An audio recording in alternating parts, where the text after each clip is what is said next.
Hello and welcome, my name is Kevin, this is Do It for Bruce. We're here in CK3, once more back in with our East versus West time-lapse. We are revisiting our East versus West time-lapse and we have a couple changes. This time we do not have a Mongolian invasion to pop the East into 1,000 pieces. We've split the map as well as we can down the middle. In the West we have a Greek Hellenistic empire run by the West family. They also have 100 stats, watch spiff, as well as immortality that has a genetic trait component, so we might see that pop up where they have children who also live for thousands of years. So in the East we have a Zoroastrian, Persian, East Empire family who also has a similar immortality as well as 100 stats and the watch spiff. From right now, my guess is the Western Empire will be much more successful compared to the Eastern Empire, just because they have a larger force to begin with. We'll have a hard time expanding just because it has communal identity, whereas Macedon does not have that kind of holding it back. West, we're going to have more divergence than we are in the Persian, just because there's a couple random events that happen, and then I have a feeling that, like we saw in our previous time-lapse when it was just Saxons, we saw a lot more divergence in the Mediterranean area. So I think that will also play out that way. But for now, I'll see you.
Okay, it's been about 568 years. We are seeing some different names out here. East has been relegated. So let's just start there. It looks like they are, interestingly, pretty much almost all intact. They've gained a lot more land over here since the start of the game. But let's see how he died because of a murder by some random queen out. Okay, so some random queen out here in Western Africa came through and killed the Eastern Empire's ruler. Let's see about the West. How the West doing? Looks like the West has also been ousted from power and then was kicked out and then was brought back in. So this man had a tumultuous 20 years of time just getting kicked out and brought back in. I wonder if he was brought back in any other times. It doesn't look like. For the most part, his family did also maintain control and lost it. As for what I'm also seeing is that I think we've made abomination children where they've they gained the immortal trait from their genetics, but for whatever reason, they have not grown up. They just stayed little babies, little abomination babies. Faith, it looks like Zoroastrianism is currently in first place with Hellenism second. Looks like a lot more converts to Zoroastrianism. And then culture-wise, we see a lot more going on here. Like we said, diverging of Greek was going to happen. Some Buddha coming in with that reign of event. But it also looks like there's some diverged Persian down here as well. Not much change here, but I don't know what gets them going on converting. I think it has to do with the smaller amount of territory that people control. Then they can use their prestige. The prestige limit is not as big for diverging. And then finally, let's look at some development just to get an idea of what's being developed. It looks like it's mostly Italy and some parts of Iraq, modern day Iraq, and then northern India developed as things go on. As for the health of the empire internally, there's like a couple different kingdoms that are in control of different things from here to there. Persian and Arab kingdoms are pretty big in their respective lands. But I think we're going to continue to run this a little bit longer just to see who is actually the for sure winner. So I will see you after that.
Alrighty, now it is the year 1600, and I think we have a solid winner, and we're gonna give it to the Eastern Empire. They seem to have somehow infiltrated the Western Empire and changed them over to their faith and also their culture. In the end, it looks like it comes down to the Zoroastrians were much more efficient at taking land and then also holding on to it, and then also converting it to their faith. And then culture-wise, yeah, we're seeing a lot more different changes from now. I definitely more Sicilians and Ibizans, Tuscans have become a thing.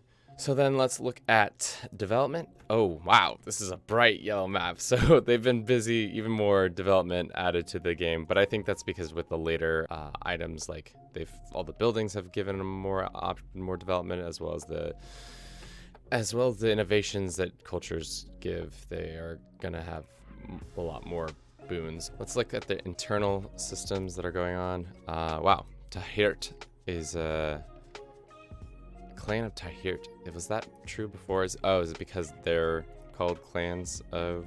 No, they're called Shandom. And then for whatever reason they're calling clan of like all the kingdoms clan of something.